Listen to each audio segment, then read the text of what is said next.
আসসালামু আলাইকুম। ওয়ালাইকুম আসসালাম। অসংখ্য ধন্যবাদ আপনাকে কথা বলার সুযোগ করে দেওয়ার জন্য।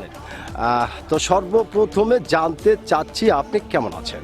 ইনশাআল্লাহ ভালো। যাক, আল্লাহ পাক আপনাকে ভালো রেখেছে। তো ভাইজান আপনার নামটা জানতে পারি? মোহাম্মদ আবু শামা। মোহাম্মদ আবু শামা। সামাদ। সুন্দর একটি নাম আপনার, অত্যন্ত সুন্দর একটি নাম আপনার। এবং একটি কথা বলতে আমি বাধ্য হচ্ছি, সেটা হচ্ছে যে আপনার নাম শুনে এবং আপনাকে সামনাসামনি দেখে যেটা বোঝা যাচ্ছে, আপনি সাংঘাতিক একটি সাহসী মানুষ।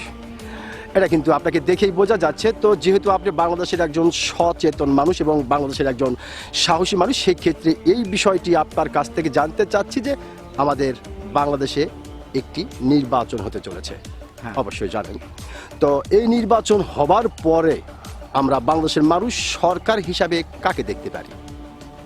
আমার জামাত ইসলাম। জামাত দাঁড়িপাল্লা। ইসলাম। দাঁড়িপাল্লা। দাঁড়িপাল্লা মানে আপনি এটা মানে আপনি দাঁড়িপাল্লা ভোট দিবেন এজন্য বলছেন যে আমি দাঁড়িপাল্লা, আচ্ছা আচ্ছা। আর বুঝলাম আপনি ভোট দিবেন, সেটা তো বুঝলাম, কিন্তু ইলেকশন হবার পরে, নির্বাচন হবার পরে আসলে সরকারটা কে হতে পারে? আশা করি দাঁড়িপাল্লা হতে পারে। হতে পারে। অসংখ্য ধন্যবাদ আপনাকে, খুব গুরুত্বপূর্ণ একটি কথা বলেছেন। তবে আরেকটি বিষয় আপনার কাছ থেকে জানতে চাচ্ছি, যেহেতু আপনি প্রথম সাহসিকতার সহিতই বললেন যে আমরা দাঁড়িপাল্লা করি বা ভোট দিবেন, অলরেডি তো আপনি মনে মনে সেটা ঠিক করে রেখেছেন।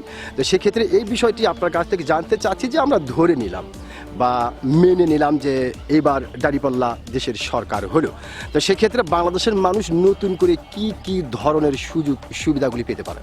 যেহেতু আপনি বলেছেন যে আমি নিজেই ভোট দিব, সেক্ষেত্রে আর কি জিজ্ঞাসা করলাম। ইতিপূর্বে সংবিধানে যে সমস্ত এগুলা আছে, এগুলা অনেক কিছু সংস্কার হবে। হ্যাঁ, জনগণ, সাধারণ জনগণ যেন সুবিধা পায়।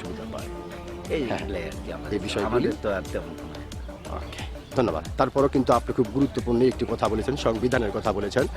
ধন্যবাদ আপনাকে। তবে একটি কথা আমি বলতেছি, এজন্যই কিন্তু আপনার নাম শোনার পরে আমি কিন্তু বলেছিলাম যে আপনি সত্যি একজন সাহসী মানুষ। আপনি সাহস করে খুব সুন্দর কথা বলেছেন। ধন্যবাদ আপনাকে।